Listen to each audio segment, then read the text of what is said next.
The snow fell like accusations. A lone farmhouse stood frozen on the Colorado plains, December 1856. Smoke curled from the chimney, but no warmth escaped the wooden gate. On the porch, a man held a paper, the wax seal, red as dried blood. Inside the kitchen, a woman's trembling hands wrapped her belongings. One shawl, 3 tins of matches, a small knife, 8 coins, cold against the handkerchief. A voice cut through the wind, colder than the storm itself. 1 hour, 1 bag, clothes only. She looked up, eyes dry. No tears left after 7 years of being called barren. The gate creaked open toward the west, where deep pine forests waited, where 4 days of buried trails stretched ahead, where no one knew that tonight, somewhere in those woods, a gunshot would tear through the silence. And nothing would ever be the same again. December 1856. Colorado Territory, the snow fell like accusations, cold, white, relentless. Cora stood at the gate she'd walked through as a bride 7 years ago. The same gate, different woman. Behind her, the farmhouse she'd scrubbed, the floors she'd polished, the garden she'd planted every spring with hands that never seemed to stop shaking when Elliot's mother watched. In front of her, Silas, Elliot's brother, her brother-in-law. Now just a man with papers in his hand and winter in his eyes. You need to understand something, Cordelia. She hated when he used her full name. Like he was already practicing for court, this land belonged to Whitmore men for 3 generations. The wind pulled at her shawl. She didn't tighten it, didn't give him the satisfaction. Elliot left it to family, real family, blood family. I was his wife. You were his barren wife. The word landed like a fist. Barren, she'd heard it whispered at church, muttered behind hands at the mercantile, shouted once by Elliot's mother after too much communion wine, but never to her face, until now. 6 years of marriage, Cordelia. Not one child, not even a miscarriage to show you tried. Her fingernails cut into her palms. She welcomed the pain. Something to focus on that wasn't the humiliation burning up her throat. Elliot wanted children. You couldn't give him that. So the land goes to someone who can pass it on properly. Elliot's will. Elliot's will left everything to me. Silas unfolded the paper. Yellow parchment, official seal. In the event of his death, all property reverts to the eldest living Whitmore male. That's the law. That's not what he told me. Then he lied to spare your feelings. Silas refolded the paper. Careful. Precise. The truth is, you have no claim here. No children. No proof of anything except 7 years of failure. The wind picked up behind Silas. She could see the foreman, Marcus, looking away, ashamed. But not ashamed enough to speak up. I'm giving you 1 hour to pack. Silas turned toward the house. 1 bag. Clothes only. Everything else stays. Where am I supposed to go? He stopped. Didn't turn around. I hear they need washerwoman in Silver Creek. 4 days west. You can walk it if you start now. It's December, then walk faster. 1 hour. Cora stood in the bedroom she'd shared with Elliot. The bed they'd tried in. Failed in. Eventually stopped trying in the quilt she'd sewn. Wedding ring pattern. Still on the mattress. She didn't take it. Let Silas sleep under her needlework. Let him wake up every morning wrapped in the hours she'd spent trying to build something beautiful instead. She took 1 dress. Brown wool. Practical. 1 shawl. Her mother's. The only thing she'd brought to this marriage that meant anything. 1 pair of boots. Elliot's. Too big. But hers were falling apart, and Silas hadn't said she couldn't take dead husband's shoes. From the kitchen, matches, 3 tins, candles, 2 a knife for cutting vegetables, or throats, depending. And from the locked drawer in Elliot's desk, the one Silas didn't know about, because Elliot never told him everything. $8 in coins, not enough to start over. Enough to not starve immediately. She wrapped it in a handkerchief, buried it in her pocket, felt the weight of it against her hip like a tiny anchor to somewhere that wasn't here. The gate closed behind her with a sound like a coffin lid. Final. Silas stood on the porch, watching, making sure she actually left. Marcus was in the barn, hiding, and Cora walked west, toward Silver Creek, toward nothing. The snow thickened, By noon, she couldn't see the farm anymore. By sunset, she couldn't see anything. First rule of Colorado winters: respect the cold. Second rule: the cold doesn't care. Cora's hands stopped feeling like hands around the time the sun disappeared. They felt like clubs. Useless attachments that used to do things. Unbuttoned dresses. Knead bread, hold a husband who didn't look at her anymore, because every month that passed without a child, another month of disappointment. She shook her head. Not now, not helpful. The path, barely visible under fresh snow, led into dense pine forest. The kind mapmakers marked with tiny trees and the word impassable in careful script. But impassable meant away from Silas, so she walked. Her stomach had stopped growling an hour ago. Now it just ached, a dull throb that matched the rhythm of her steps. Left foot. Right foot. Don't think about warm kitchens. Left foot. Right foot. Don't think about soup. Left foot. Her boot caught on something buried in snow. She went down hard, hands out, face in powder, cold burning every exposed inch of skin. For a long moment, she just lay there. It would be easy, so easy. Just close her eyes. Let the snow cover her. By morning, she'd be adrift. By spring, bones scattered by wolves. Barren in life. Fertilizer in death. At least she'd finally be useful for something. She laughed. It came out broken. Sharp edges that cut her throat on the way up. Not yet, she whispered to the snow. To God. To whoever was listening in this empty forest, not. Yet, she pushed herself up, found what tripped her, a root. Thick as her wrist. Twisted and dark against the white, and beside it. A cave, no, not a cave. A rock overhang. Small, shallow. But enough to block the wind, enough to not die immediately. She crawled inside. The overhang was maybe 6 feet deep, 4 feet high. She had to crouch, but it was dry, mostly. And the wind howled past instead of through small mercies. Cora's fingers, still mostly numb, fumbled with the matches. First one broke. Second one wouldn't light. Third one sparked, tiny flame. She fed it pine needles, dead leaves. Twigs so dry they crackled. The fire grew, not much. Not enough to thaw her frozen core, but enough to see by enough to count her supplies. 2 candles, 3 tins of matches, 1 knife, $8. And 4 days to Silver Creek, if the snow stopped, if she didn't freeze, if she found food, if. She pulled her knees to her chest, wrapped her mother's shawl tighter. The fire popped. Outside, the wind screamed, and Cora closed her eyes, just for a moment, just to rest. The gunshot woke her. Not the wind, not the cold. A gunshot, sharp, distinct, close enough to make her ears ring. Cora's eyes snapped open. The fire had burned down to embers, red glow in the dark. How long had she slept? Hours? Minutes? Another shot, then shouting, male voices, rough, angry. And another sound, hooves, a horse screaming, the kind of sound animals make when they know they're dying. Cora pressed herself against the rock wall. Don't move, don't breathe, don't. A third shot, then silence, the kind of silence that meant something terrible just finished happening. She should stay hidden, should wait until morning, should be smart. Instead, she picked up the knife. The snow had stopped. Moonlight turned everything silver. Beautiful, deceptive. Cora crept forward, toward the sounds. Toward the thing her brain was screaming at her not to walk toward. Because if there were men with guns, if there were bodies, if there were, she stopped. The trail opened into a small clearing, and in the center, lit by cold moonlight, a horse, massive, dark, lying on its side with one leg bent wrong, and underneath the horse, trapped, pinned, bleeding, a man. Cora's medical knowledge consisted of binding minor cuts, brewing willow bark tea for fever, delivering exactly 0 babies because God apparently had opinions about her womb. This was not a minor cut. The man's leg disappeared under 1,000 pounds of dying horse. His head bled from a gash above his left eye. His breathing came shallow and fast. Shock, she knew shock, and beside him. A child? No, not a child. A boy. Maybe 5 years old.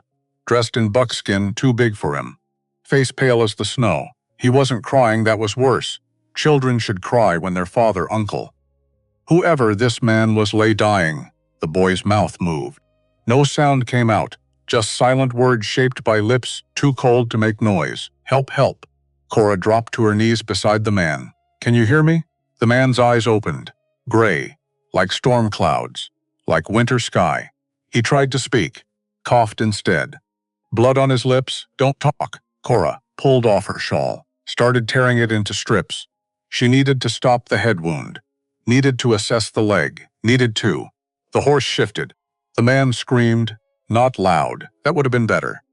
This was quiet, choked. The sound of someone trying not to scare a child. Cora looked at the boy. What's your name? The boy's mouth moved. No sound. Can you talk? He shook his head. Of course not. Of course. Okay. Okay. Cora forced her voice steady. I'm going to help you, your father? The boy shook his head. Uncle? A nod. I'm going to help your uncle. But I need you to be very brave. Can you do that? The boy nodded again. His eyes were too old for 5. First, the head wound. Cora wrapped torn shawl around the man's forehead, tight enough to stop bleeding. Not tight enough to kill him a different way. Blood soaked through immediately. She added another layer, then another. Finally, the red stopped spreading. Second, assess the leg. She couldn't. Not with half a horse on top of it. The animal's breathing had gone ragged. Foam at its mouth, eyes rolling. It was dying, slowly. And every twitch of its death throes ground the man's leg deeper into frozen earth. I need to move the horse, Cora said. To the man. To herself. To God. The man grabbed her wrist. His grip was weak but desperate. Don't. His voice came rough. Whiskey and gravel. Can't. Too heavy. If I don't, you'll die here. Might die anyway. Not helpful. He almost smiled. A ghost of humor in dying eyes. Practical woman. Desperate woman. Cora looked at the horse. At the boy. At the impossible situation. Is there anyone else? Anyone who can help? Cabin. 2 miles north. 2 miles. Through snow. In the dark. With a child who couldn't speak and a man who might not last 10 minutes. I can make it back before dawn, Cora said. Get help.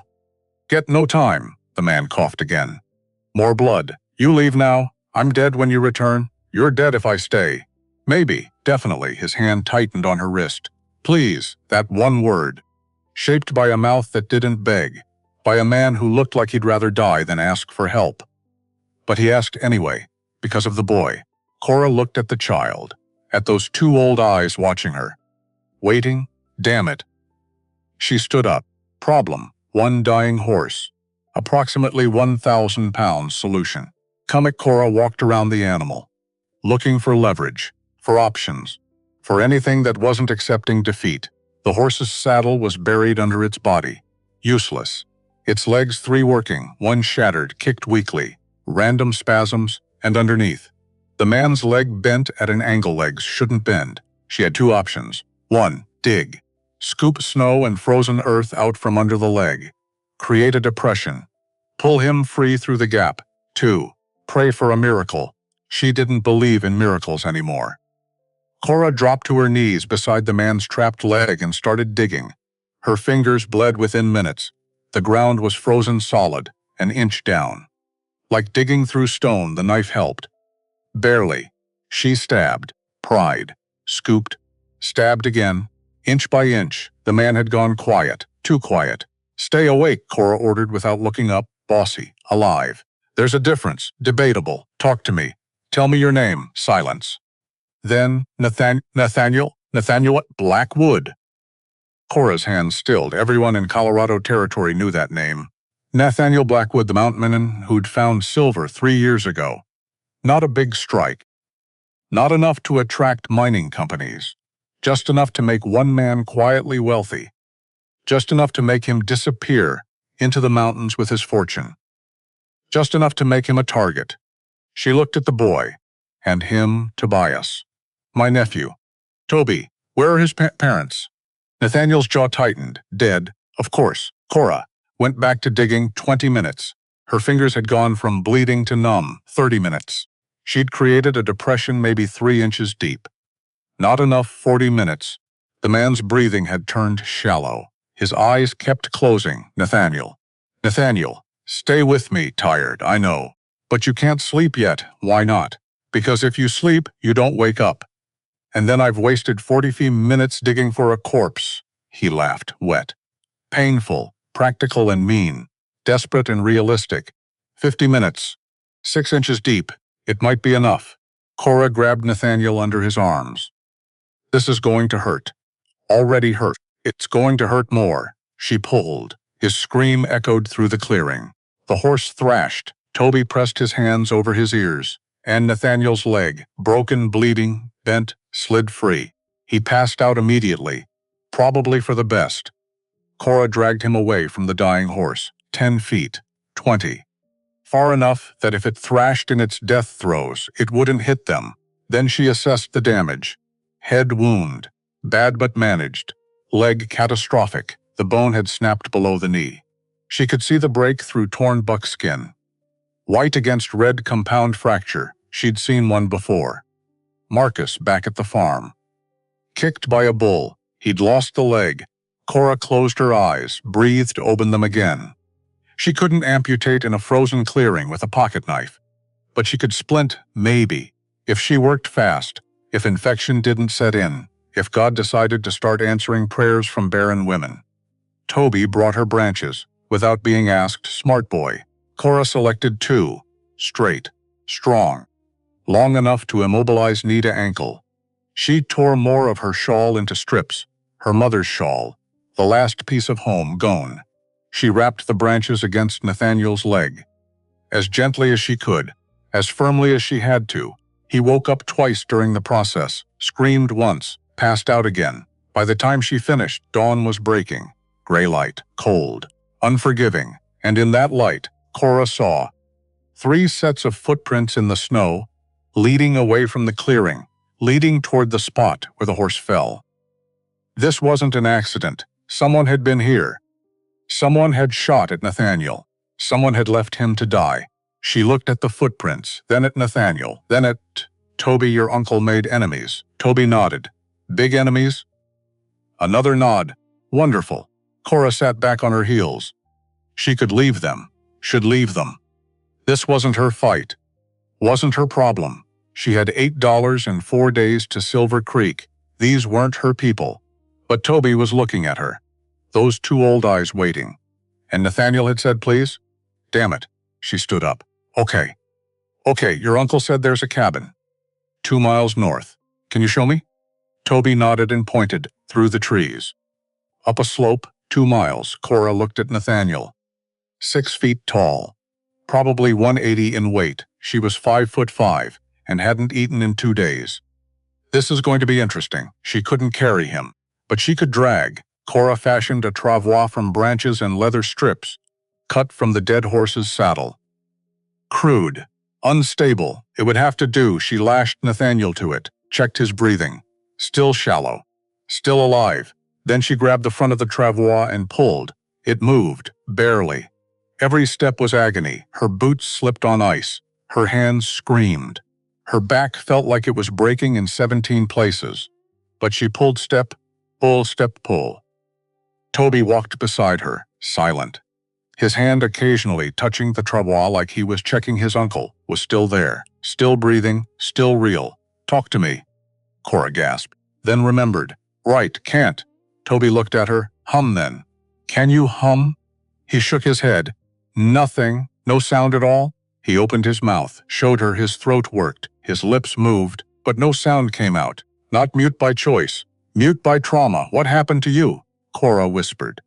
But Toby just looked away. 1 mile. Cora's vision started to blur. Hunger. Cold.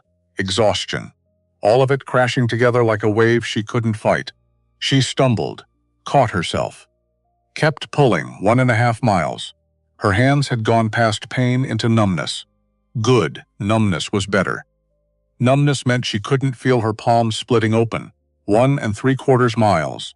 She fell, knees in snow, hands still gripping the travois. Just, for a second, just to breathe. Toby tugged at her sleeve. She looked up, through the trees. A cabin. Not big, 1 room. Maybe 2 log construction. Solid. Built by someone who knew winters. Smoke curled from the chimney. Someone was home. Cora tried to call out. Her voice cracked. Died. She tried again. Help. Barely a whisper. But enough the cabin door opened. An old man stepped out. 70 if he was a day. Beard down to his chest. Rifle in his hands. He took one look at the travois, at Nathaniel, at Toby. At Cora on her knees in the snow, Lord have mercy. He dropped the rifle and ran. His name was Ezra, Old Ezra, he said. Everyone called him Old Ezra. He'd been Nathaniel's friend for 5 years. Since Nathaniel first came to the mountains. Nate told me he was riding down to Fort Collins, Ezra said as he helped Cora drag the travois inside. Buying supplies. Should have been back yesterday. The cabin's interior was warm, blessedly warm. A fire roared in the stone fireplace. Furs covered the floor, dried herbs hung from the rafters. And in the corner, a bed, real bed, not a pile of pine boughs. Ezra and Cora lifted Nathaniel onto it. He didn't wake. How bad? Ezra asked. Head wound. Controlled. Leg. Cora unwrapped the splint. Ezra whistled low. That needs a doctor. Nearest doctor? Silver Creek. 4 days west. He won't last 4 days. Then what do we do? Cora looked at Nathaniel's leg. At the swelling already starting. At the fever she could feel building under his skin. We set it properly. We keep it clean. We pray. You know how to set a bone? No then. But I've watched it done. And I've got steady hands. Mostly steady. She held them out. They only shook a little. Ezra studied her. You got a name, girl? Cordelia. Cora. You got people, Cora? She thought of the farmhouse. Of Silas. Of 7 years turning to ash. No, where were you headed? Silver Creek. You a long way from the Silver Creek trail. I got lost. In a blizzard? It's been a bad week. Ezra almost smiled. You got grit. I'll give you that. I've got desperation. It looks similar. He did smile then. Sad. Knowing, all right, Miss Cora? You set the bone. I'll boil water and find whiskey. Nate's gonna need both. Setting the bone was a nightmare. Nathaniel woke up screaming. Ezra and Cora held him down while she pulled, felt the bones grind, felt them align, heard Nathaniel's voice break. Then silence. He'd passed out again. Thank God, Cora splinted properly this time. 2 straight branches. Strips of clean cloth. Tight. Secure. Then she cleaned the head wound, stitched it with thread and a sewing needle. Ezra sterilized in flame. 12 stitches. Each one careful. Each one a prayer she didn't know the words to. When she finished, the sun was setting. She'd been awake for how long? She didn't know, didn't care.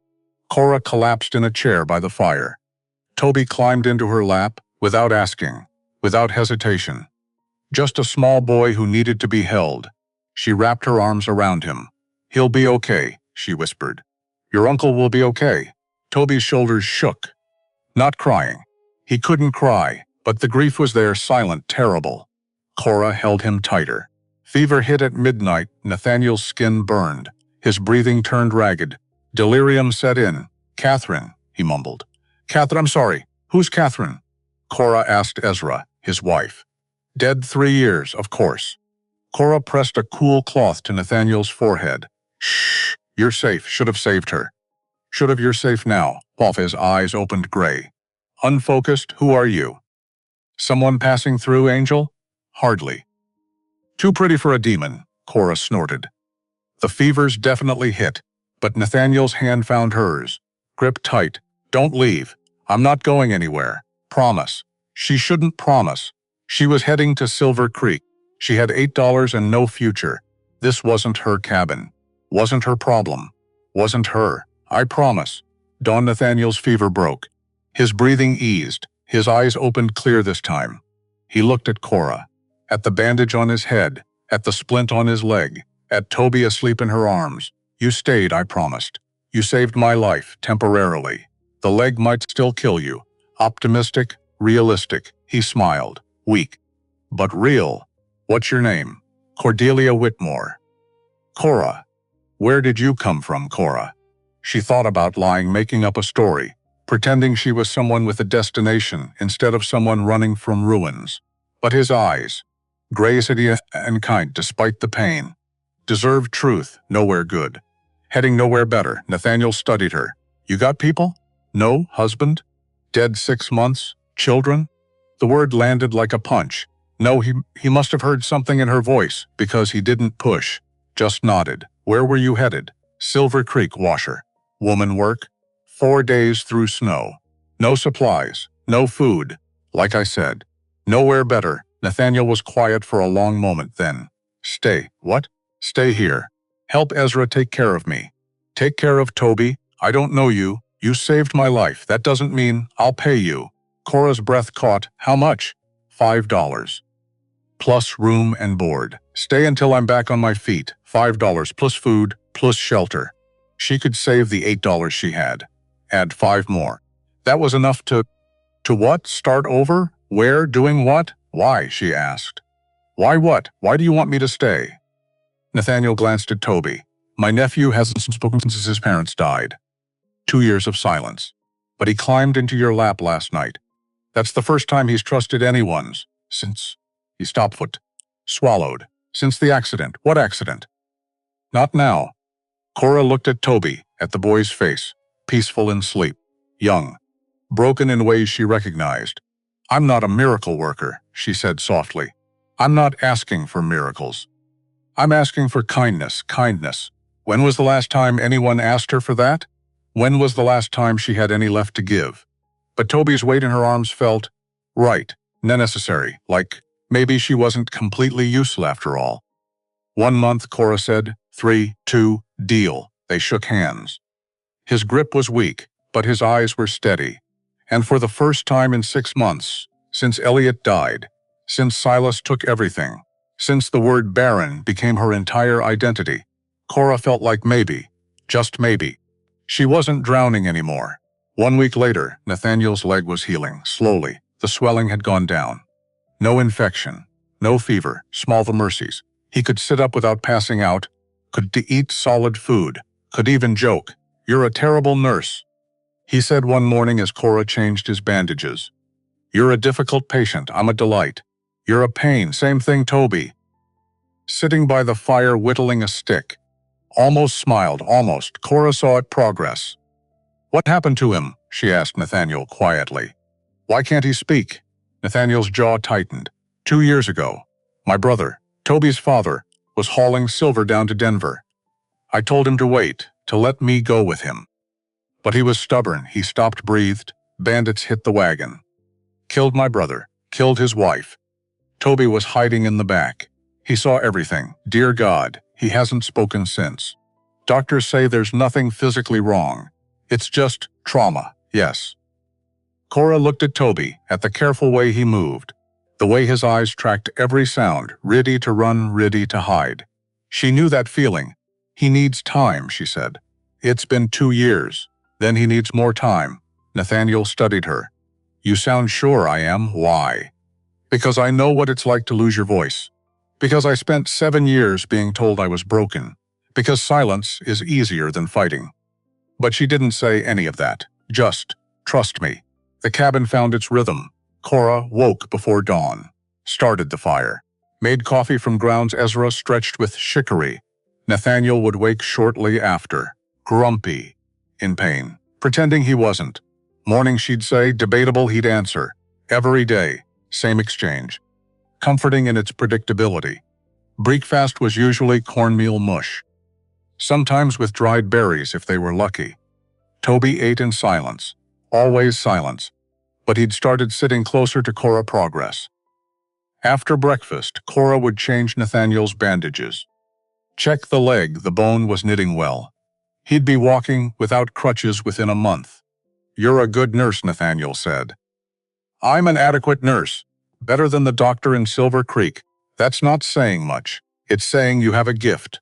Cora's hands stilled. Gift. No one had ever called her barrenness a gift before. A curse. A failure. A divine punishment. But not a gift. I'm just doing what needs doing, she said. That's the gift. Afternoons belonged to Toby. Cora would take him outside when the weather allowed. Show him plants. Teach him which ones healed. Which ones killed. This is yarrow, she'd say, holding up dried leaves. Stops bleeding. You chew it into paste and pack it in wounds. Toby would nod, solemn, attentive. This is foxglove. Beautiful. Deadly. Never touch it. He'd lean closer, study it. Threck it later in the margins of paper Ezra scavenged. The boy had an artist's eye, saw details Cora missed. "You're good at this," she told him one afternoon. Toby ducked his head. "Pleased. Your mother would be proud." He went still, then slowly. So slowly, he reached out, touched Cora's hand, just for a second, just long enough. She understood. "Thank you, I miss her. You're kind." All in one gentle touch. Cora's throat tightened. "I know, sweetheart. I know." She started teaching him other things too. How to identify animal tracks in snow. How to set a simple snare. How to start a fire with damp wood. Survival skills. Mountain skills. Things his father should have taught him. Would have taught him, if bandits hadn't. Cora pushed the thought away, focused on now, on this boy, on giving him tools to survive. One afternoon, Toby brought her something. A carving small bird, intricate, detailed, perfect. "You made this?" she asked. He nodded. "It's beautiful." He ducked his head again, pleased. "Embarrassed? Can I keep it?" Another nod. Cora tucked it in her pocket, felt the weight of it. Proof that broken things could still create beauty. That evening she showed Nathaniel. "He gave you this?" This afternoon. Nathaniel turned the bird over in his hands, his eyes bright. He hasn't carved anything since his parents died. He used to make these all the time. His father taught him. "He's remembering," Cora said softly. "Starting to heal. Because of you. Because he's ready. Because you're patient." Nathaniel handed the bird back. Their fingers touched, brief electric. Cora pulled her hand away quickly. Too quickly. Nathaniel noticed. Of course he noticed. But he didn't say anything. Just watched her with those gray eyes. Storm cloud eyes. Seeing too much. Evenings were for Nathaniel. After dinner, usually rabbit or venison Ezra trapped. They'd sit by the fire. Talk. Not about anything important. Just talk. "Tell me about your husband," Nathaniel said one night. Cora tensed. "Why, curious. Curiosity killed the cat." "Good thing I'm not a cat," she almost smiled. "Almost. Elliot was kind," she said finally. "Weak, but kind. Weak how? He let his family run his life, make his decisions. Tell him what to think, including about you?" "Especially about me." Nathaniel waited. "His mother hated me from the start," Cora continued. "Said I wasn't good enough. Wrong family, wrong breeding. But Elliot loved me anyway. Or thought he did. What changed? I didn't get pregnant." The words came out flat, factual, like reporting weather. Year 1, his mother started asking. Year 2, she started suggesting tonics. Year 3, she started praying over me at Sunday dinner. By year 5, Cora stopped, swallowed. By year 5, Elliot stopped looking at me. Started sleeping in the guest room. Started talking about me like I was furniture that didn't match the curtains anymore. He was an idiot. He was disappointed. Same thing. Cora looked at Nathaniel, at his steady gray eyes. "You don't understand. In farming families, children are everything. They're labor. They're legacy. They're proof you matter. You matter without children. Not to the Whitmores. Then the Whitmores are idiots too." Despite everything, Cora laughed. It surprised her. The sound of her own laughter, rusty, unused, but real. "What about you?" she asked. "Catherine, did you want children?" Nathaniel's expression softened. "We tried. For 5 years. Nothing. The doctor said she was fine. I was fine. Just bad luck. I'm sorry. Don't be. We had each other. That was enough, was it?" Cora wanted to ask, was it really? Or did you lie awake at night, wondering what was wrong with you? But she didn't ask. Some wounds were private. The fire crackled. Outside, wind moaned through pines, comfortable silence. Until Nathaniel spoke again. "You're not planning to stay, are you?" The question caught her off guard. "What?" "After 2 months. Islius. You're going to leave." It was a statement. Cora pulled her shawl. What was left of it? Tighter. "That was the deal. Deals can change. Not this one. Why not?" "Because I don't belong here." "You've belonged here more in 1 week than most people do in a lifetime. That's not true. Toby trusts you. Ezra likes you. He stopped, started over. "You fit. I'm temporary help. Nothing more. Is that what you think?" "That's what I know." Nathaniel leaned forward, his eyes intense. "What if I asked you to stay? Really stay?" Not for 2 months. Not as hired help. But as don't what? Don't say things we'll both regret. I won't regret it, I will. She stood up, walked to the door, needed air, needed distance. Needed to remember this wasn't real. Couldn't be real. Behind her, Nathaniel's voice. Kweku, hurt. Why are you so afraid? She didn't turn around because hope is dangerous. And I can't afford to hope anymore. She walked outside, left him sitting by the fire, alone. Week 3, the nightmares started. Cora woke to screaming, not hers, Toby's. She ran to his corner of the cabin, found him tangled in blankets, eyes wide, mouth open in silent shrieks. No sound, never sound. Just terror carved into a 5-year-old face. Toby. Toby, sweetheart, wake up. She gathered him into her arms. He fought, thrashed, still caught in whatever horror his mind was replaying. You're safe. You're here. You're with me. Slowly, so slowly, he calmed. His breathing evened, his fists unclenched. And then he clung, small arms around her neck shaking. Silent sobs. Cora held him, rocked him. Hummed a lullaby her mother used to sing.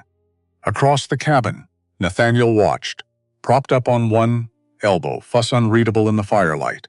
When Toby finally slept, Cora carried him back to his bed, tucked him in, kissed his forehead, turned to find Nathaniel still watching.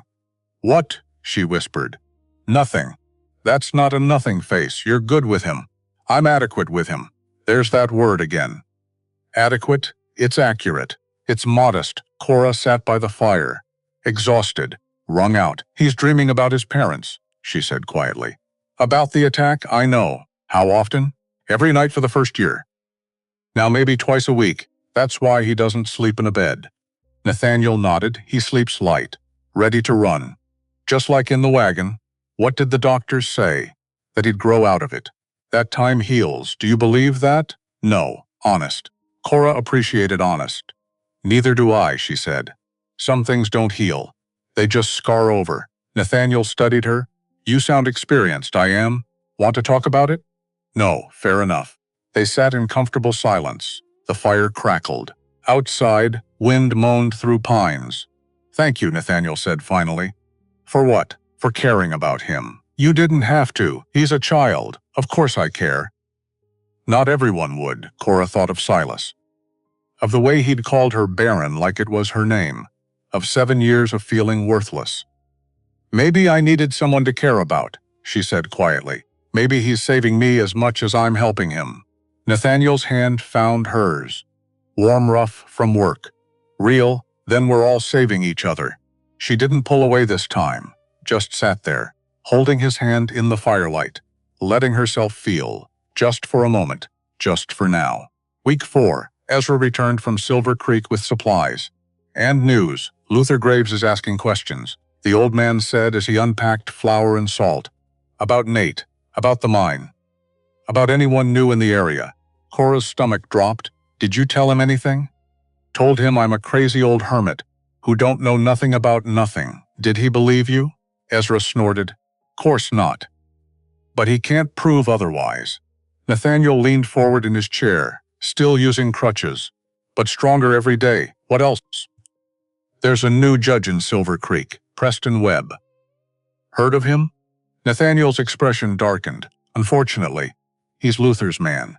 Appointed last month. Already ruled in favor of Grise Mining Company 3 times. On what grounds? Whatever grounds Luther wants, Cora frowned. Can he do that? Out here? Ezra shrugged. Law's whoever has the most guns and the best lawyers. Luther's got both, so what do we do? Cora asked.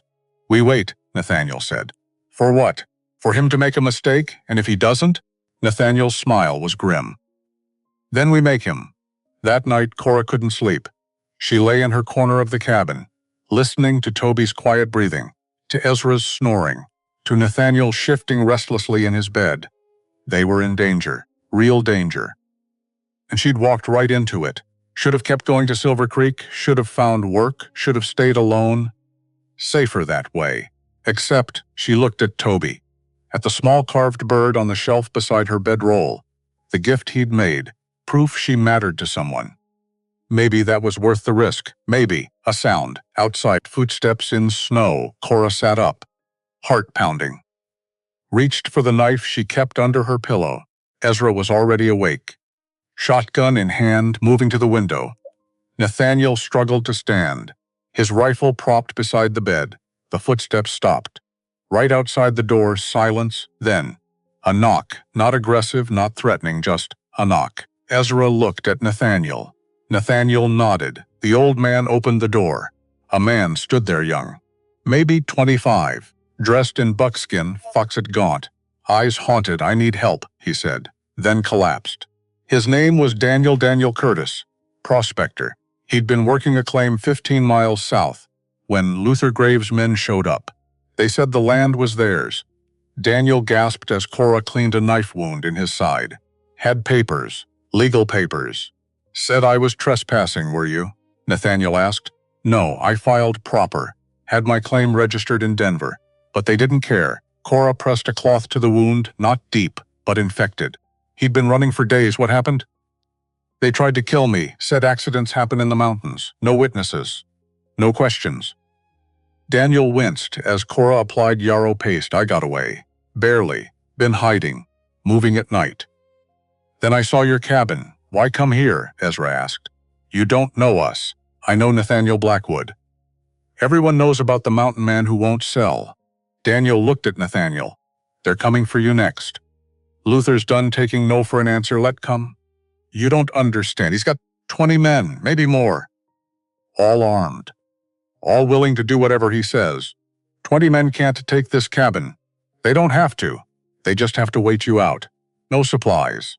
No food. Eventually you'll have to go to town. And when you do," Daniel didn't finish, didn't need to. Cora's hands trembled as she bandaged his wound. 20 men. They had 3, 4 if you counted Toby, which you couldn't. The math was impossible. "How long do we have?" Nathaniel asked. Week. "Maybe 2. Luther's gathering his men now.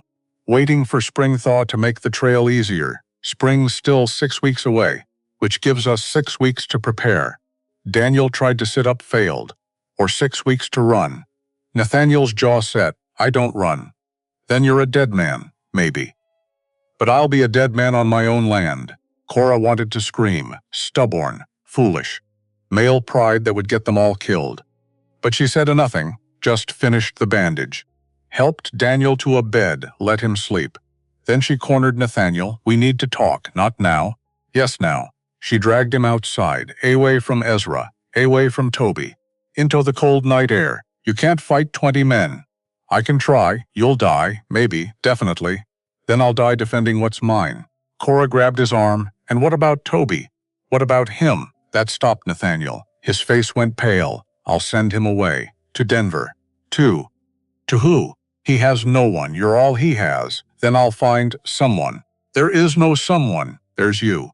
And if you die being stubborn, he loses the only family he has left." Nathaniel pulled away. "What do you want me to do? Sell? Give Luther everything? Let him win? I want you to live. At what cost? Any cost." The words came out louder than she intended. Desperate, calm.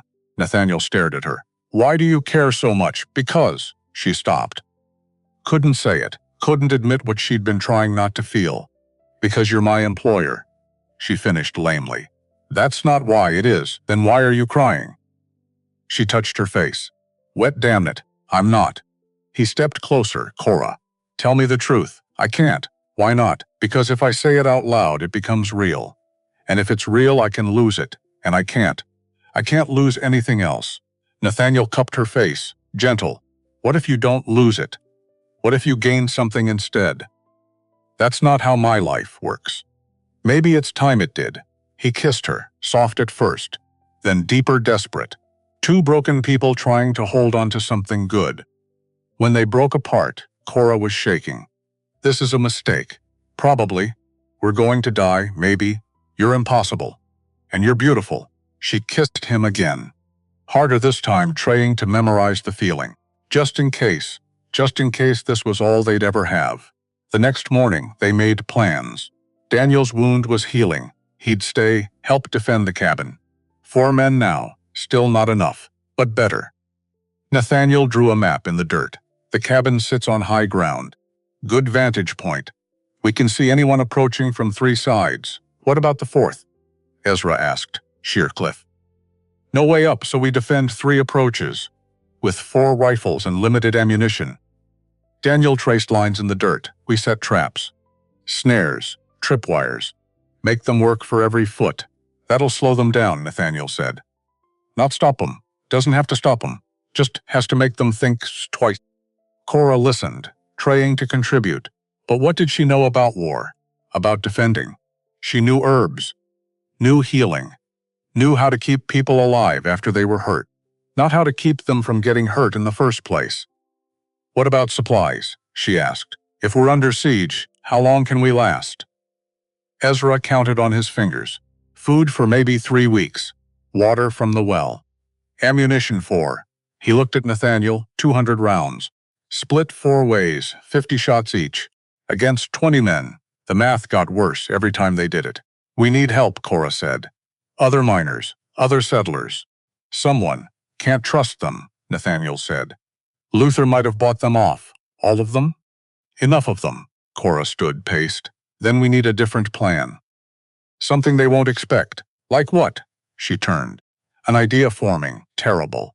Risky, maybe brilliant. We go to them first. Silence. Then, what? From Nathaniel. We don't wait for them to come here. We go to Silver Creek. We face Luther in public, in front of witnesses. He owns the judge. He owns one judge. But there's federal law. U.S. Marshals. We go over his head. Daniel shook his head. Marshals are 3 days away in Fort Collins. By the time they respond, we're dead. Then we make them respond faster. How? Cora took a breath. We give them proof. Real proof. Of what Luther's doing. She looked at Daniel. You have your claim papers? In my saddlebag. Why? Because that's proof Luther's stealing land. Add it to Nathaniel's claim. Add testimony from other miners. Luther's run off. That's a pattern. That's federal. Nathaniel stood slowly. Understanding dawning. You want to build a case? I want to bury him. It'll take weeks. We have 6. It's dangerous. More dangerous than waiting here to die? He studied her. Those gray eyes. Calculating. Weighing finally. It might work. It will work. You sound sure. I'm desperate. It looks similar. He almost smiled. Almost. All right. We build a case. We go to Fort Collins. We bring federal law down on Luther's head. And if it doesn't work? Ezra asked. Nathaniel picked up his rifle, chalked the sight. Then we come back here and make our stand. That afternoon, Cora found Toby in his usual spot, by the fire, whittling, creating small perfect things from broken wood. She sat beside him, watched his hands work.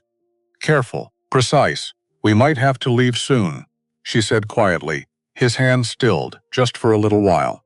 To Silver Creek. Then Fort Collins. He looked at her. Eyes wide, scared. It'll be dangerous. But your uncle thinks it's our best chance. Toby's mouth moved, the old familiar pattern, silent words. But then, something different. His throat worked. His lip-shaped sounds. And, finally, don't go. Whisper quiet. Barely audible, but real, actual words. Cora's breath caught Toby. Did you just... Don't go, louder this time, clearer. Don't... Leave me? She pulled him into her arms, held him tight. Oh, sweetheart, we're not leaving you. Never. You're coming with us. Promise? I promise. He buried his face in her shoulder. I'm scared, me too. What if bad men come? Then we'll protect you, like you protected Uncle Nate? Exactly like that, he pulled back. Looked at her with those 2 old eyes. You won't let them hurt me? Never? Promise? I promise. He hugged her again. Tighter this time and whispered, I love you. 3 words, simple, perfect, devastating. Cora's eyes burned. I love you too, sweetheart. So much. Across the cabin, Nathaniel had stopped moving. Ezra had frozen mid-step. Daniel stared. They'd all heard. Toby speaking. For the first time in 2 years. Nathaniel crossed the cabin. Knelt beside them. Toby? Buddy? The boy turned. Uncle Nate? His voice stronger now. Find itself. I can talk again. I hear you. I hear you, buddy. Nathaniel pulled both of them into his arms. The 3 of them, holding each other. A family. Not by blood, not by law, but by choice, by love, by showing up when it mattered. That night, Nathaniel wrote a letter to the U.S. Marshal in Fort Collins. Cora watched him work. His handwriting was surprisingly neat, precise. He detailed everything: Luther Graves' threats, the ambush that broke his leg, Daniel Curtis's attack, the pattern of land theft. When he finished, he showed it to Cora. Will it be enough? She read it carefully. It's a start. But we need more. Like what? Physical evidence. Witnesses. Documentation. We have Daniel's claim papers. That's one claim. We need more. Ezra spoke up from his corner. I know 3 other miners Luther ran off. They might talk. Can you find them? Give me a week. We don't have a week. Then give me 3 days. Nathaniel nodded. Do it. Find them. Get their statements. Ezra grabbed his coat, leaving now. Before Luther puts more men on the roads, he was gone within minutes. Just like that, leaving them more vulnerable, but also more prepared. Cora helped Nathaniel seal the letter. Their hands touched electric. Always electric. You should rest, she said. Can't. Too much to do, your leg is fine, is going to give out if you don't take care of it. He looked at her, really looked. When did you start caring so much? I don't know. Somewhere between digging you out of snow and... She stopped, couldn't finish. And what? And falling in love with you. The words slipped out. Unquarted, true. Nathaniel went very still. Say that again. I can't. You just did. That was a mistake. Was it? Cora stood. Needed distance. Needed air. I shouldn't have said anything. Why not? Because we're about to ride into danger. Because we might die. Because he stood too. Crossed to her. Because, what? Because I'm barren. Because you deserve someone who can give you children. A real family. I have Toby. That's not the same, isn't it? He took her hands. Both of them. Held tight, Cora. I don't need more children. I need you. Exactly as you are. Broken pieces and all. I'm not enough. You're more than enough. You don't know that. I do. Because, for the first time in 3 years, I want to wake up tomorrow. And the day after. And every day after that. Because you'll be there. Tears burned her eyes. What if I fail you? What if I can't? Can't what? Can't be what you need? You already are. He kissed her, soft, certain, like a promise. Like a future. When he pulled back, Cora was crying. I'm scared. Me too. What if this doesn't work? What if it does? She kissed him again, harder, desperate, trying to memorize everything. The taste of him. The feel of him. The warmth. Just in case. Just in case tomorrow they died. At least they'd have tonight. 3 days later, Ezra returned, with 3 men, miners, rough-weathered, angry. This is Jacob, Marcus, and Tom, Ezra said. All had claims stolen by Luther Graves. The men nodded, grim. Tell them, Ezra said. Jacob went first, had a claim up north, been working it 2 years. Luther's men showed up. Said the land was his. I showed my papers. They burned them. Told me to leave or they'd bury me. Marcus second. Same story. Different location. They didn't even pretend to have papers. Just guns. Tom third. I fought back. They broke my arm. Left me in the snow. Would have died if a trapper hadn't found me. Nathaniel wrote it all down. Every detail, every name, every date. Building a case. Line by line. Will you testify? He asked. The men looked at each other. Nervous, scared. Finally Jacob spoke. If you promise to take him down. Really take him down. Not just slap his wrist, I promise. Then yeah. We'll testify. Relief flooded through Cora. This might actually work. They might actually survive. That night, they prepared to leave. Packed supplies. Ammunition, Donk's testimony. Everything they'd need. Toby helped, talking now. Not constantly. But enough. Are we really going? He asked Cora. We are. Will it be dangerous? Yes. Will you keep me safe? She knelt, eye level. I will do everything in my power to keep you safe. I promise. What if it's not enough? Honest question. Deserved honest answer. Then we fight together. All of us. As a family, he hugged her. Tight, I'm glad you stayed. Me too, sweetheart. Nathaniel appeared beside them. We leave at dawn. Everyone gets some rest, but Cora couldn't rest. Too much nervous energy. Too much fear. Too much hope.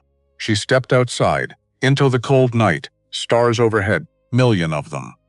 Indifferent to human struggles, beautiful anyway. Footsteps behind her, Nathaniel. Always Nathaniel. Can't sleep? he asked. Too much to think about. Want to share? She leaned against him, let herself be held. I keep thinking about tomorrow. About what could go wrong, me too. But also what could go right, like we win, like we beat Luther, like we come home safe, and then what? She looked at him, and then we build something, you and me and Toby. Something real, a family? A family, he kissed her soft, sweet, perfect. I like that plan. Me too, they stood there, under the stars, holding each other, not knowing if they'd survive tomorrow, but hoping, finally hoping. Dawn came cold. They rode out in a group, Nathaniel, Cora, Toby, Daniel, Ezra, and the 3 miners. 8 people against Luther Graves and everything he represented. The odds were still bad, but better, much better. The first day passed uneventfully. Just riding, Toby sat in front of Cora talking, asking questions. Why is the sky blue? How do birds fly? Where does snow come from? Questions a 5-year-old should have been asking for years. Making up for lost time. Cora answered what she could, made up the rest. Didn't matter. He just wanted to hear her voice, wanted to practice his own. By afternoon, her throat was sore, but her heart was full. That night, they camped beside a frozen stream, built a fire, shared food. The miners told stories, rough, humor, survival tales. Toby listened, wide-eyed, learning what it meant to be a man in these mountains. Hard, dangerous, but also loyal, brave, worth something. Before bed, Nathaniel pulled Cora aside. Thank you. For what? For this. For believing we could do it. We haven't done it yet, but we're trying. That's more than I was doing. She touched his face. You were surviving. Sometimes that's all you can do. And now? Now we're living. He kissed her deep, passionate, promising tomorrow. And all the days after, if they survived. When they survived, they had to survive. February 11th, 1857. Second day on the trail.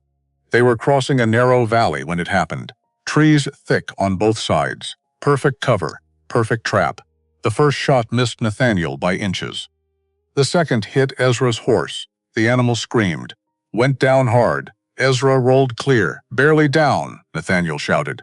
Cora grabbed Toby, pulled him off the horse behind a boulder, her heart trying to punch through her ribs. The boy's eyes were wide. Terrified at make a sound training from 2 years ago. Survival instinct. Hose. Stay quiet. Live. More shots. 3, 4, 5 from the tree line. Multiple shooters. Nathaniel returned fire, his rifle cracking sharp in the cold air. The miners scattered, finding cover, firing back. Daniel crawled to Ezra. You hit? Grazed. I'm good. Blood on his arm said otherwise. But he was alive. That counted how many Nathaniel called, at least 4, maybe 5. Luther's men? Who else? Another volley of shots, closer this time. They were advancing. Cora pressed Toby against the boulder, covered him with her body. Stay down.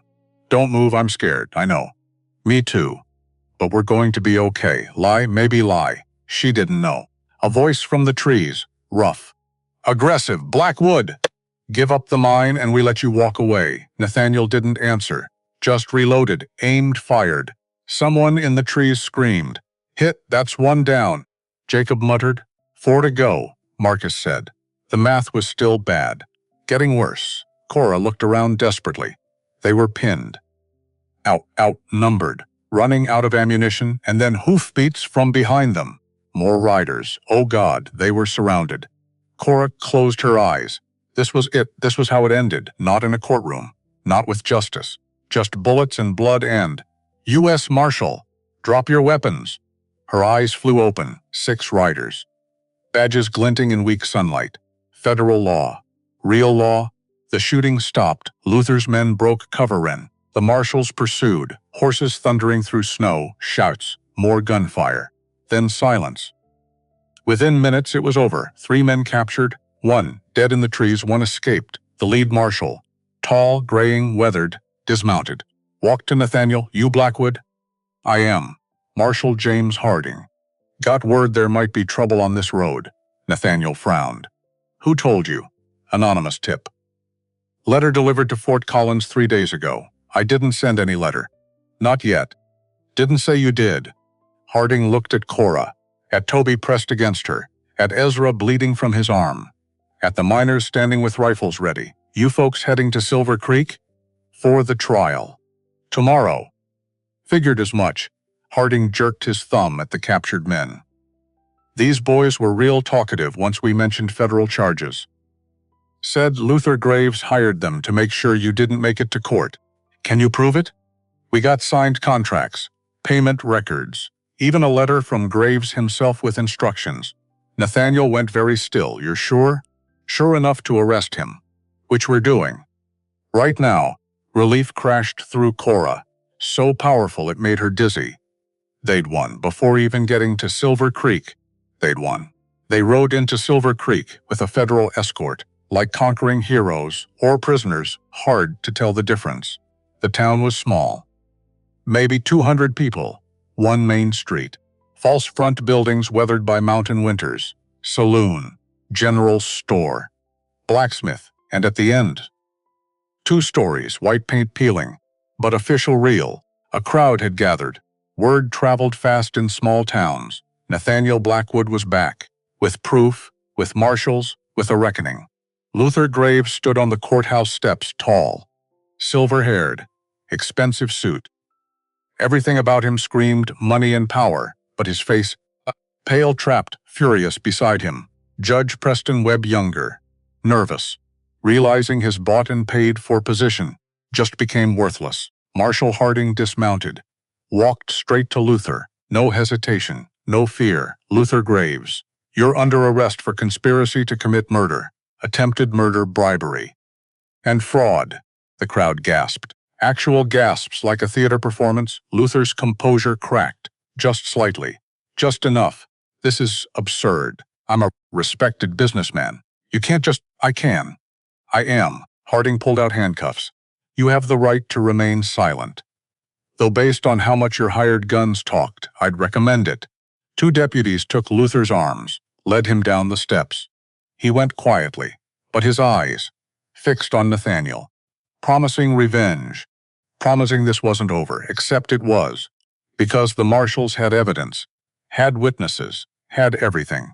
Judge Webb tried to slip away. Harding stopped him, one hand on the young judge's shoulder. Not so fast, Judge. We got questions about some of your rulings. Funny how they all favored Mr. Graves. That's just coincidence. Federal investigators don't believe in coincidence. Webb's face went gray. The crowd murmured, excited, scandalized. This was better than Sunday sermon. Cora dismounted, helped Toby down. The boy clung to her hand, watching everything with wide eyes. Is it over? He whispered. Almost. We're safe? Getting safer. Nathaniel approached them, limping slightly, his leg tired from riding, but his face, peaceful.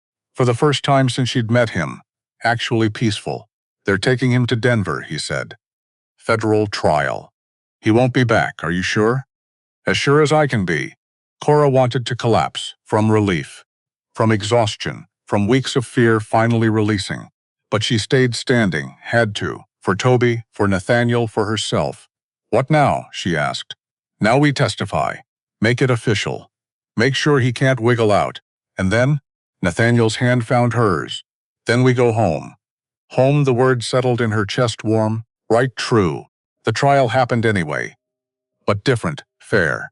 A circuit judge from Denver arrived the next morning. Older. Stern, no connection to Luther. No connection to anyone.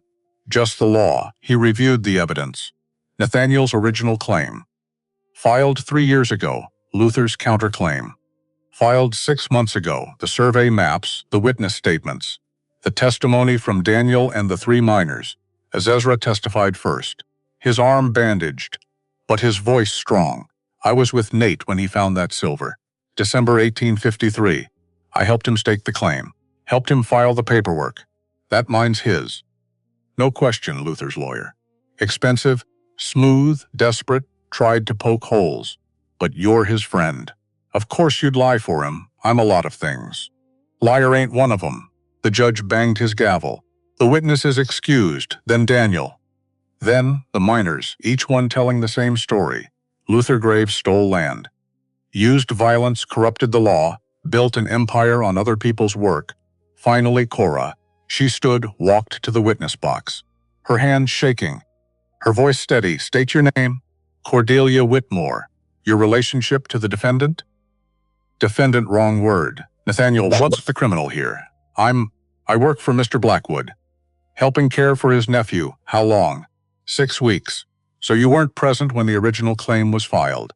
No. Then what can you testify to? Cora took a breath. I can testify that Luther Graves sent armed men to kill Mr. Blackwood. That those men attacked us on the road. That they admitted, before federal marshals, that Graves hired them. The lawyer stood. Objection.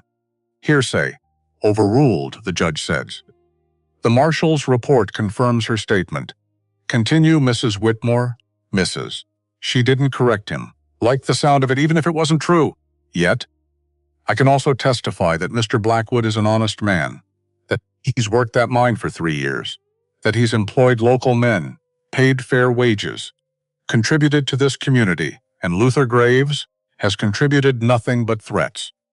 Violence and corruption. The courtroom erupted, people shouting.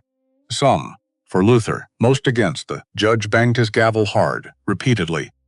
Order, order, or I'll clear this room. Silence fell. Grudging, tense, Cora stepped down, met Nathaniel's eyes. He mouthed, "Thank you." She nodded, sat beside Toby. The boy's hand found hers, squeezed. "You were brave," he whispered. "So are you." The closing arguments were brief. The evidence was overwhelming. The verdict came fast. The judge barely deliberated. Based on the evidence presented, I find in favor of the plaintiff, Nathaniel Blackwood. The mine is his. The counterclaim is dismissed. Furthermore, I'm recommending federal charges against Luther Graves for fraud, attempted murder, and corruption of a federal judge. The gavel fell.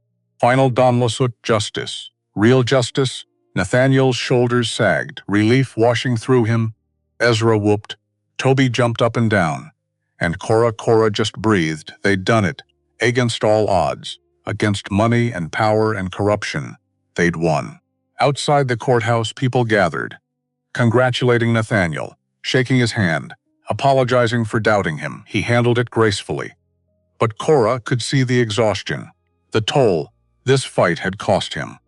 Cost all of them. She found him an hour later, behind the courthouse, sitting on a bench. Alone. "You okay?" she asked.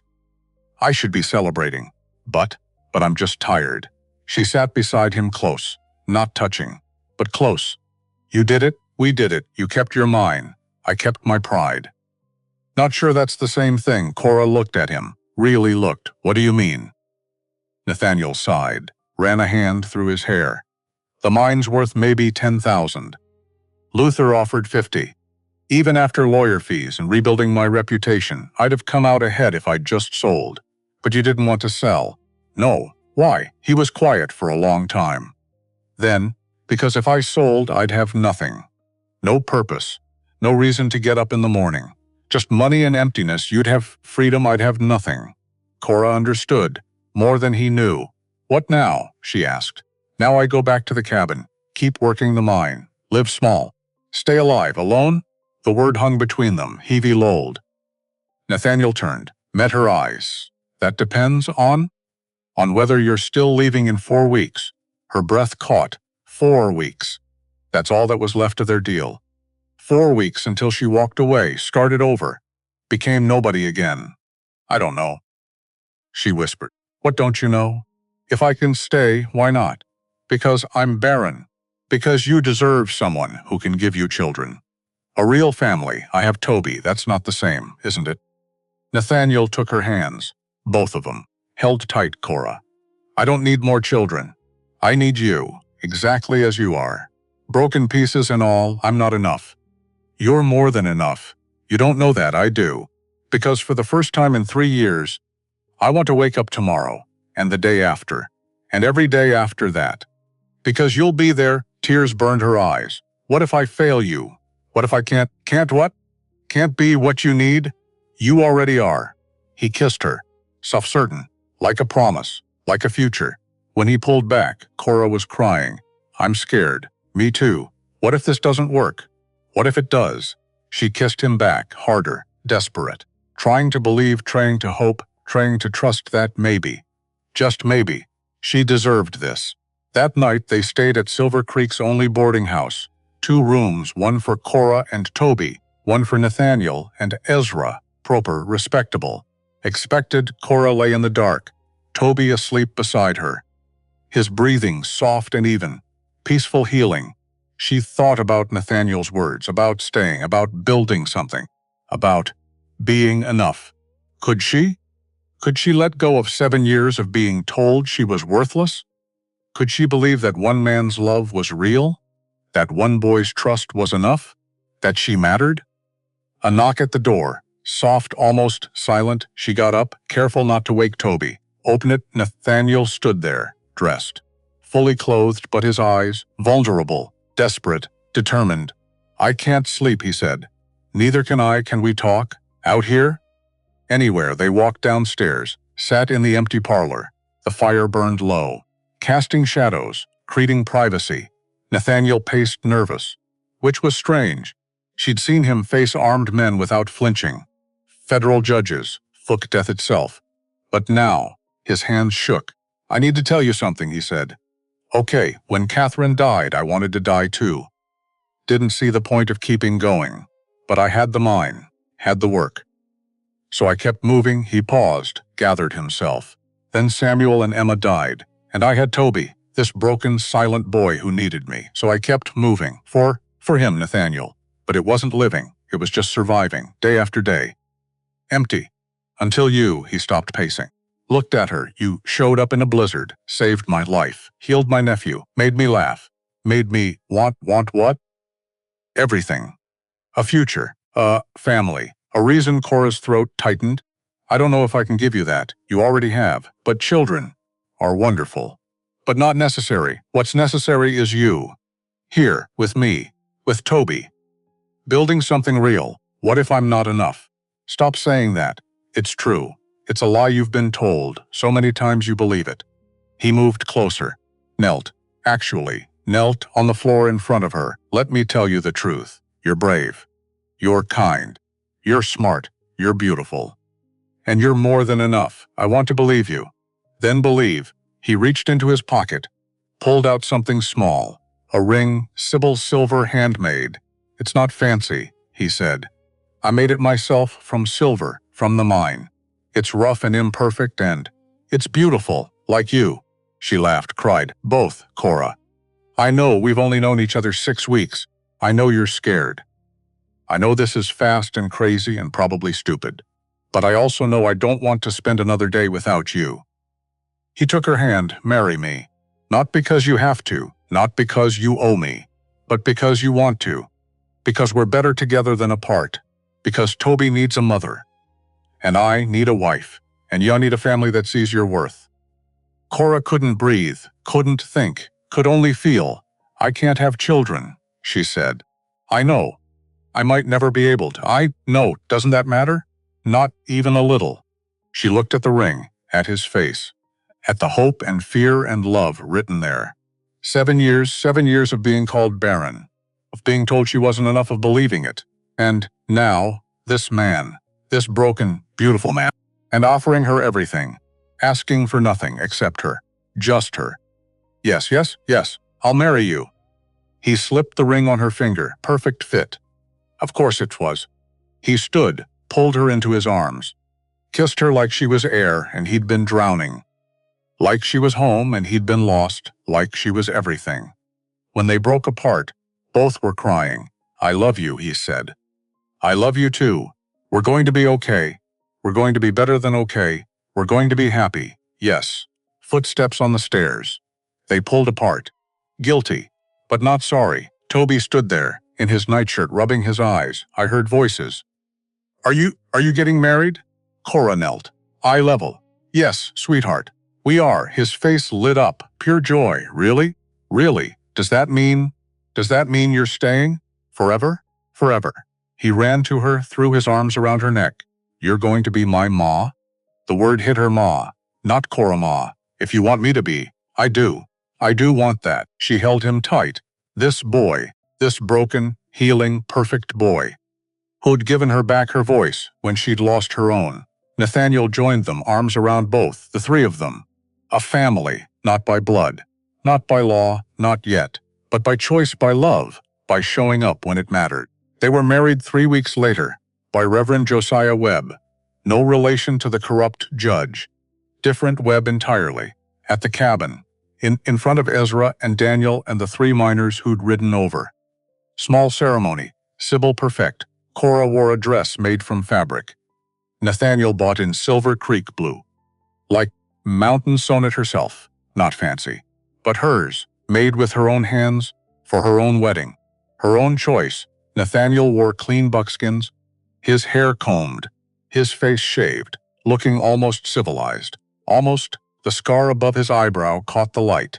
Reminder of how they'd met, of what they'd survived. Toby stood beside them, holding the rings, both made from silver, both imperfect, both beautiful. The ceremony was short, the vows traditional. But when Nathaniel said, "I do," his voice broke, just barely, just enough. And when Cora said, "I do," she meant it with every broken piece of her heart, every scar, every failure, every hope, all of it. They kissed, husband and wife. Ezra cheered. Toby threw pine needles. Makeshift rice, perfect anyway. The celebration was simple. Venison stew, fresh bread, whiskey for the men, tea for Cora, stories and laughter, joy in a small cabin in the mountains. Joy that had been missing for so long. That night, after everyone left, after Toby fell asleep, after the fire burned low, Nathaniel and Cora stood on the porch, looking at the stars, million of them, indifferent to human struggles, beautiful anyway. "Happy?" he asked. "Terrified," she answered honestly. "Why?" "Because I've never been this happy. Which means I have this much to lose." He pulled her closer. "Then we'll be terrified together." She smiled against his chest. "Deal." They went inside, to their room, their bed, their life. Together. Spring came slowly to the mountains, but it came, snow melted. Creeks ran high. Wildflowers appeared in impossible places. Life returning, Cora planted a garden. Small, just herbs and vegetables, but hers. First garden of her own. Toby helped, digging, planting, talking nonstop about everything and nothing. Making up for lost time. "Ma," he said one afternoon. The word still made her heart skip. Every time. "Yes, sweetheart. Can I ask you something?" "Anything. Do you think my real ma would like you?" Cora's eyes burned. She pulled him into her lap, held him close. "I think she'd be grateful. That someone loves you as much as I do. Do you think she's watching?" "I know she is." "How do you know?" "Because if I were her, wild horses couldn't keep me from watching over you." Toby nestled closer. "I wish I had 2 ma's. My first ma and you." "You do, baby. You do." He was quiet for a moment. "Then I'm glad you can't have babies." Cora went still. "What?" "If you had your own baby, you might not love me as much." Her throat closed. "Oh, sweetheart. No. That's not." She stopped, started over. "Toby. Look at me," he did. "Those gray eyes. So like his uncle's. I will always love you, whether I have other children or not. You're my son. Not because I gave birth to you, but because I choose you. Every day. That's what makes you mine." "Really? Really?" He hugged her. Tight. "I choose you too, Ma. Perfect, so perfect." Summer brought prosperity. The mine produced well. Nathaniel hired 3 men from Silver Creek. Good men. Honest, the silver flowed steady. Not a fortune, but enough, more than enough. They expanded the cabin. Added a second room for Toby. Gave him space, privacy, a place to grow. And at night, Cora and Nathaniel had their own space too. Their own room, their own bed, their own life. Together. "Happy?" he asked one night. They lay tangled, warm climbed. "More than I ever thought possible," she answered. Especially without anything else. "This is enough." He pulled her closer. I love you too." But then, one morning in late summer, Cora woke feeling strange. Not sick, just off. Her stomach churned, her head spun. She ran outside, vomited behind the thick bend. Nathaniel found her 5 minutes later. "You okay?" "Fine. Just something I ate." But the next morning, same thing. and the morning after that Ezra watched her with knowing eyes. "How late are you, girl?" Cora froze. "What? Your monthlies." "How late?" She counted back. 6 weeks, maybe 7. But that couldn't mean she'd been late before. Many times. Hope and disappointment on repeat for 7 years. "Don't," she whispered. "Don't what?" "Don't make me hope." But Ezra just smiled. "I've seen enough pregnant women to know the signs. And you, girl, are showing them." She waited another week, then 2. The nausea continued. Her breasts grew tender. Her body changed in subtle ways. Ways she'd imagined 1,000 times. Prayed for, cried over. Finally, she told Nathaniel. They were alone, Toby asleep, Ezra in town. Just the two of them, I think. She started. Started again. "I might be pregnant." The words hung in the air. Impossible. Terrifying. Wonderful. Nathaniel went very still. "Are you sure?" "No, maybe." "I don't know. How late are you?" 9 weeks. His eyes widened. 9 weeks? I didn't want to say anything. Didn't want to get your hopes up. Didn't want to believe it myself. He crossed to her. Took her hands. "How do you feel?" "Scared. Sick. Happy. Confused. All at once?" "All at once, huh?" He laughed. Pulled her into his arms. "A baby. Maybe. Don't count on it yet." "Why not?" "Because I've disappointed people before. I can't do that to you." He cupped her face. Made her look at him. "Listen to me. If you're pregnant, it's a miracle. If you're not, I still have you. Either way, I win, but a baby would be wonderful. But not necessary. You're necessary. You're enough." She kissed him, desperate, grateful, afraid. "I love you. I love you too." 3 months later, January 1858, Cora's belly swelled. Unmistakable now. Undeniable. A baby, actually a baby, after 7 years of emptiness, after being called barren, after giving up hope. Here it was, life. Growing inside her. She stood before the small mirror Nathaniel had bought, touching the curve, still not believing, still afraid to believe. "Ma?" Toby appeared beside her. "Yes, sweetheart? Is the baby gonna be okay?" "I hope so. Are you scared?" Terrified. He took her hands, small fingers. "Strong grip. Don't be. You're the bravest person I know." She knelt, awkward with her belly, but needing to be eye level. "You know what makes me brave?" "What?" "You. And your father. And this baby. All of you make me brave." He hugged her, careful of her stomach. "I can't wait to be a big brother. You're going to be amazing." Winter was hard, the pregnancy harder. Cora's body ached. Her back hurt, her feet swelled. But she'd never been happier. Every kick, every flutter, every reminder that life grew inside her. Proof that she wasn't broken. Never was, just waiting. For the right time, the right man, the right life. Nathaniel was attentive. Almost too attentive. "You should rest. I'm fine. You're carrying our child. I'm pregnant, not dying, I know. But nothing." "I'm fine," he worried. Constantly, adorably, she loved him for it. Ezra prepared for the birth, gathered supplies, boiled water, made sure everything was ready. "You've done this before?" Cora asked. "Delivered half the babies in Silver Creek over the years. And they all lived?" "Most of them. Not the reassurance she wanted, but honest." She appreciated honest. The baby came in April, during a spring storm. Rain instead of snow, but just as fierce. Cora's labor was long, painful, terrifying. But Nathaniel held her hand, never left, never wavered. And Ezra delivered the baby. Calm, efficient, experienced. When the cry came strong, healthy, furious. Cora sobbed, not from pain, from pure joy. "It's a girl," Ezra announced. He placed the baby on Cora's chest, tiny, perfect, real. Cora looked down at her daughter, at the miracle she'd stopped believing in. "Hello, little one," she whispered. The baby's eyes opened, gray like Nathaniel's, like storm clouds, like hope. "What should we name her?" Nathaniel asked, his voice thick with emotion. Cora thought about the journey that brought her here, about the storm that changed everything, about the life she'd found when she stopped looking. "Hope," she said. "Her name is Hope." Nathaniel kissed her forehead. "Then the babies?" "Perfect." "She's perfect. You're perfect." Toby peeked around the doorframe, shy, curious. Can I see her?" "Come here, sweetheart."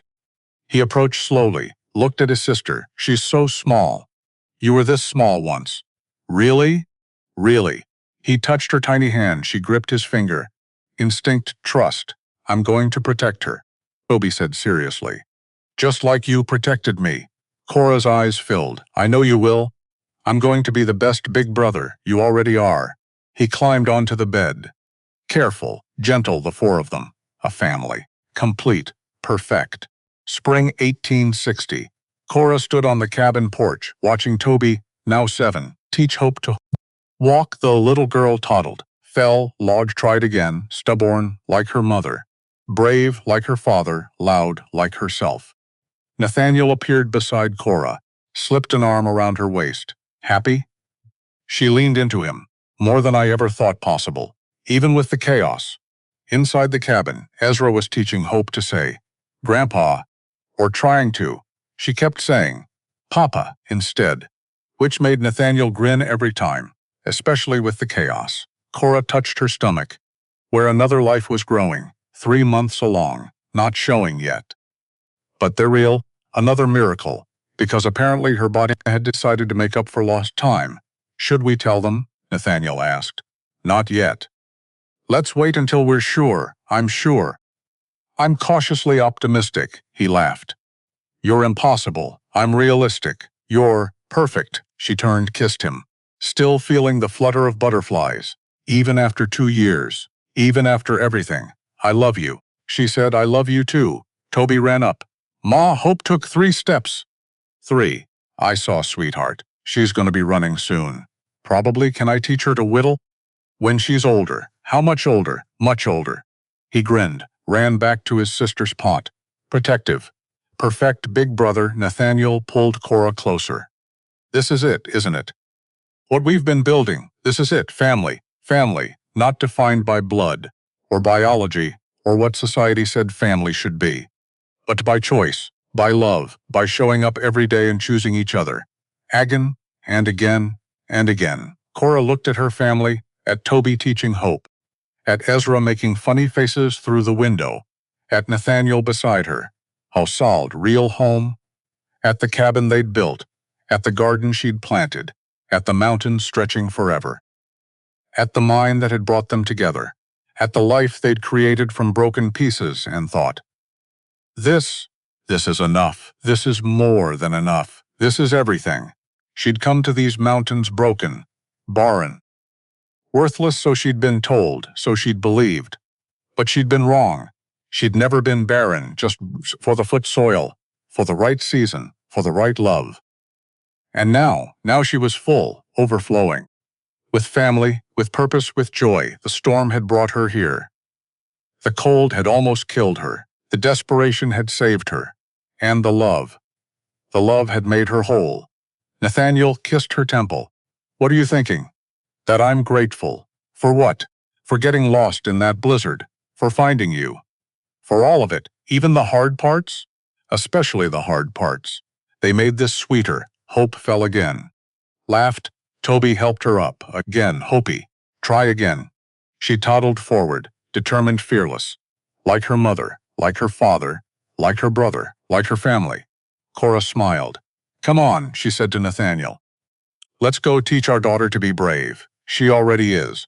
Then let's go watch her be brave. Together, they walked down the steps, ginched their children, ginched Ezra, ginched their life. The cabin door stood open. Warm light spilling out, welcome home. And in the distance, mountains, still standing, still beautiful, still wild. But not lonely, not anymore. Never again. Epilogue. Years later, summer, 1865, the cabin had grown, 2 more rooms, a proper kitchen, a porch that wrapped around. Children's laughter echoed through the valley. Toby, now 12, worked the mine with Nathaniel. Learning the trade, becoming a man. Hope 5, helped Cora in the garden, chattering constantly, asking questions, never silent, never afraid. And little Samuel 3, toddled after everyone, trying to keep up with his older siblings. Stubborn, brave, loved. Cora stood in the garden, hands in soil, gray in her hair now, lines around her eyes. But happy, so happy. Nathaniel found her there, as he always did. Dinner's almost ready. I'll be there in a minute. He knelt beside her, helped with the weeds. Comfortable silence. Years of practice. Do you ever regret it? He asked. Regret what? Staying. Marrying me. This life. She looked at him, at the gray in his beard, at the scars time had added, at the love still burning in his eyes. Not for 1 second, not even when the babies kept you up all night. Not even then. Not even when the mine had that cave-in. Not even then. Not even when one, she soft sure, not. Even? Once, he smiled, good, because I'm not letting you leave anyway. Possessive, devoted, she laughed. Stood, brushed dirt from her skirt, called to the children. Dinner. They came running, all of them. Toby first, then Hope, then Samuel on chubby legs, a family. Built from nothing, from broken pieces, from desperation and hope, from a blizzard and a rescue, from choice. Always choice. They gathered around the table. Ezra, now 77 and moving slow, said grace, thanking God for family, for food, for another day. They ate, talked, lauded, lived, and when night fell, when the children were asleep, when Ezra snored in his chair, Nathaniel and Cora stood on the porch, as they always did, looking at the stars. Thank you, he said. For what? For saying yes. For staying. For making this life with me. Thank you for asking. I'd ask again. Every day. If I could, then it's good you don't have to. He pulled her close. She fit perfectly. Always had. Always would. I love you, Cora Blackwood. I love you, Nathaniel Blackwood. And in the distance, mountains stood witness to love, to family, to the life they'd built, to the miracle of two broken people becoming whole. Together. Always together. Forever.